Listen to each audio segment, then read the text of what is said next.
રાધે રાધે. આજે આપણે શ્રી પ્રેમાનંદજી મહારાજના એક ખૂબ જ પ્રેરણાદાયી સત્સંગ પર ઊંડાણપૂર્વક વાત કરવાના છીએ. રાધે રાધે.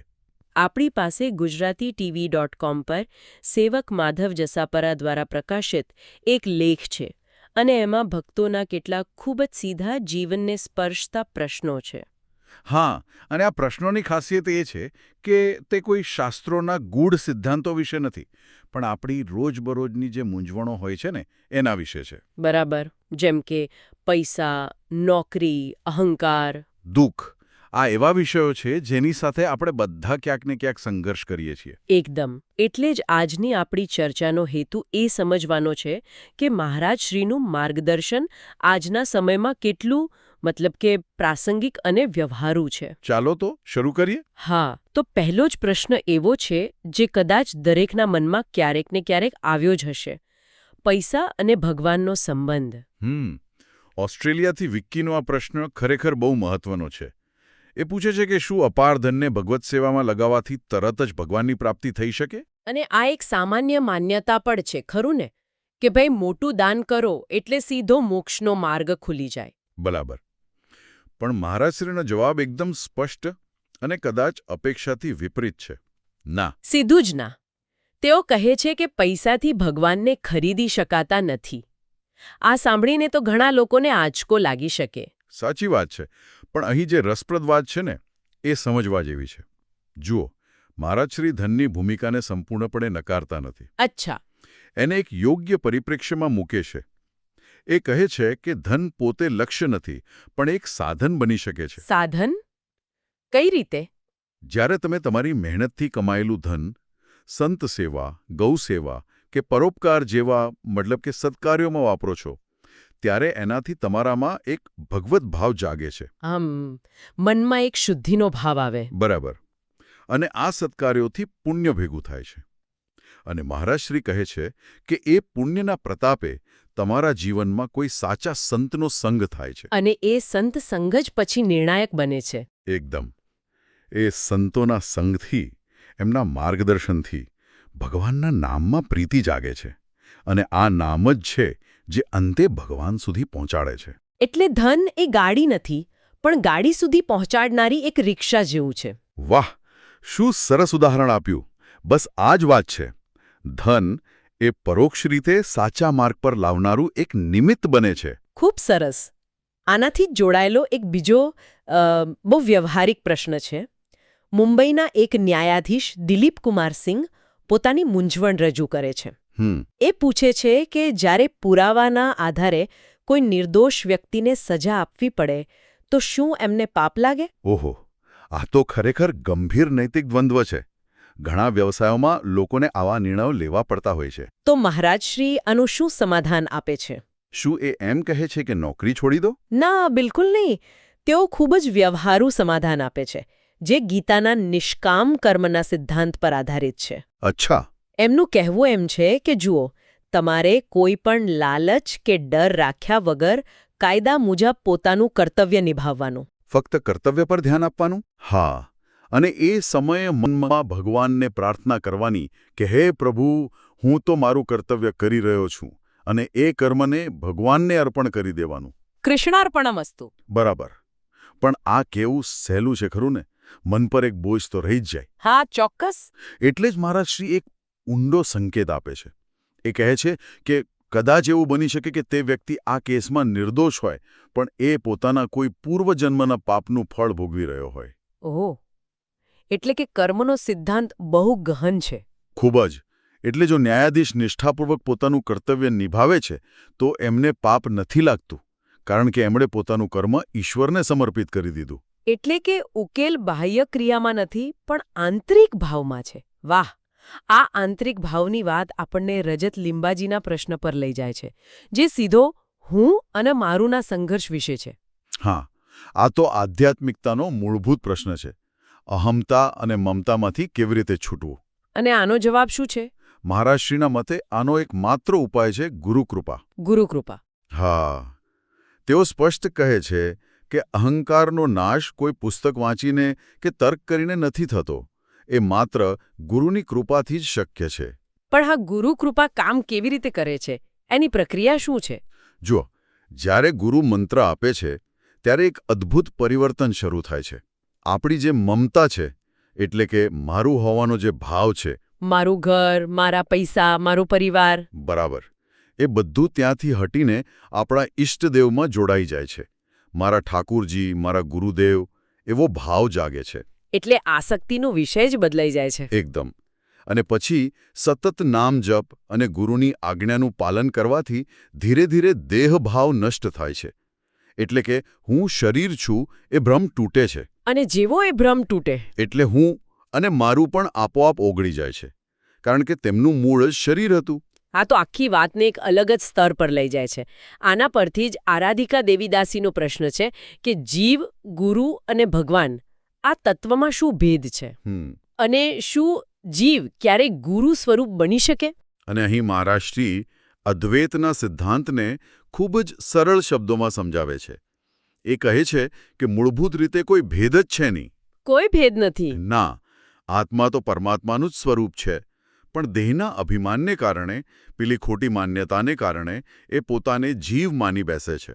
તો પછી શિષ્ય પણ ગુરુ સ્વરૂપ બની શકે? હા, બિલકુલ. મહારાજશ્રી કહે છે કે સંતનું સાચું કાર્ય જ શિષ્યને પોતાના જેવો બનાવવાનું છે. તેમને પારસમણીનું ખૂબ સુંદર ઉદાહરણ આપ્યું છે. અચ્છા. જેમ પારસમણી લોઢાને સોનું બનાવી દે છે પોતાના જેવું જ, તેવી જ રીતે સદ્ગુરુ પોતાના શિષ્યને ગુરુ સ્વરૂપ એટલે કે સંત સ્વરૂપ બનાવી દે છે. એટલે ગુરુનું લક્ષ્ય અનુયાયીઓ બનાવવાનું નથી, પણ પોતાના જેવા જ્ઞાની બનાવવાનું છે. વાહ! પણ અહીં એક મૂળભૂત પ્રશ્ન આવે છે જે કાનપુરના બ્રજેશ મિશ્રા પૂછે છે. શું છે?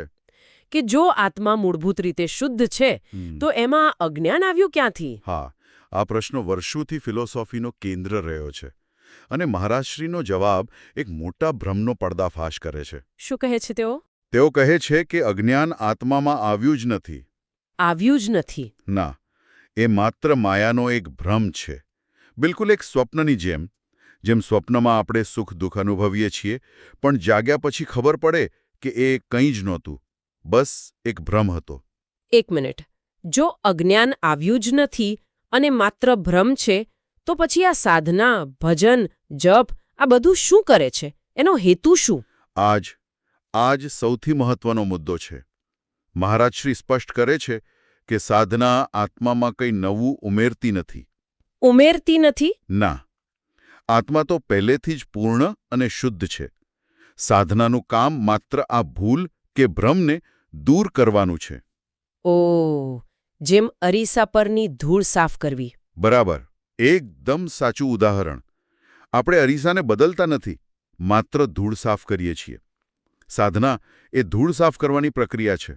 એટલે કે આપણે પહેલેથી જ પૂર્ણ છીએ, ફક્ત આપણે ભૂલી ગયા છીએ. આ વિચાર જ કેટલો શક્તિશાળી છે. હવે આ વાતને જીવનની વાસ્તવિક સમસ્યાઓ સાથે જોડીએ. મોહિની મૂર્તિ દેવીદાસી પૂછે છે કે પરિવાર પર જ્યારે દુઃખ આવે ત્યારે ભક્તિમાં દ્રઢ કેવી રીતે રહેવું? આ ખૂબ જ વાસ્તવિક સમસ્યા છે, કારણ કે જ્ઞાનની ખરી કસોટી તો દુઃખના સમયે જ થાય છે. સાચી વાત. અહીં મહારાજશ્રી ફરીથી મૂળ કારણ પર આવે છે, મમતા, આસક્તિ. ભગવાન ક્યારેય દુઃખ આપતા નથી, એ તો મંગળકારી છે. દુઃખ તો આપણા જ પૂર્વકર્મોનું ફળ છે. પણ શરણાગતિ દુઃખમાં મદદ કેવી રીતે કરે છે? સારો પ્રશ્ન. જુઓ, જ્યારે આપણે પરિસ્થિતિ સ્વીકારીને ભગવાનને સમર્પિત કરીએ છીએ ત્યારે આ મારી સાથે જ કેમ થયું એ પ્રશ્નમાંથી પેદા થતો જે માનસિક સંઘર્ષ છે ને, એ ઓછો થઈ જાય છે. એટલે મનને શાંતિ મળે છે? હા, શરણાગતિ દુઃખને મિટાવી નથી દેતી, પણ દુઃખ સહન કરવાની શક્તિ અને શાંતિ ચોક્કસ આપે છે. આ ખૂબ વ્યવહારુ સમજ છે. આનાથી જ જોડાયેલો બીજો પ્રશ્ન છે. ખરાબ આદતો છોડવા માટે શું વધુ અસરકારક છે? પોતાનો દ્રઢ સંકલ્પ કે ભગવાનની શરણાગતિ? અને આનો મહારાજશ્રી ખૂબ જ સ્પષ્ટ જવાબ આપે છે. તેઓ કોઈપણ દ્વિધા વિના શરણાગતિને શ્રેષ્ઠ ગણાવે છે. કેમ? સંકલ્પ શક્તિ કામ નથી કરતી? કરે છે, પણ આપણી વિલપાવર સીમિત છે. આપણા અહંકારના બળ પર કરેલા સંકલ્પો તૂટી શકે છે. પણ જે ભગવાનને શરણે જઈને નામ જપ કરે છે એને દૈવી શક્તિ મળે છે. ભગવાન તરફથી બળ મળે છે. અને હવે અંત તરફ આવીએ. બે ખૂબ જ મહત્વના પ્રશ્નો છે. એક, મૃત્યુ સમયે ભક્તની મનોદશા કેવી હોવી જોઈએ? જીવનનો અંત. અને બીજો, નવા વર્ષમાં કેવા નિયમો લેવા જોઈએ? જીવનની શરૂઆત. આ બંને પ્રશ્નો ખરેખર જીવનનો સાર છે. મૃત્યુના પ્રશ્ન પર મહારાજશ્રી કહે છે કે જીવનની સૌથી મોટી સિદ્ધિ એ છે કે અંત સમયે ભગવાન સામે હસતા ઊભા હોય અને મુખમાં રાધે શ્યામ નામ હોય. પણ એ તો કોઈ ફિલ્મી સીન જેવું લાગે છે. એવું શક્ય બને? શક્ય બને, પણ એના માટે આખી જિંદગી તૈયારી કરવી પડે.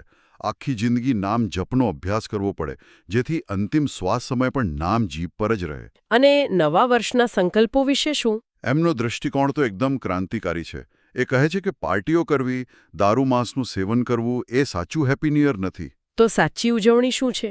સાચી ઉજવણી છે બુરાઈઓ છોડવાનો સંકલ્પ કરવો, ક્રોધ ઓછો કરવાનો, નામ જપ વધારવાનો, પરોપકાર કરવાનો સંકલ્પ કરવો. એનાથી જ બધું મંગલ થશે.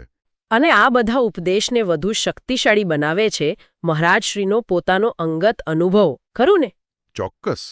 અંતમાં એ કહે છે કે એમની કિડની ફેલ હોવા છતાં, શરીર અસ્વસ્થ હોવા છતાં, એ માત્ર રાધા નામના બળ પર જ આટલા કલાકો સુધી સત્સંગ કરી શકે છે.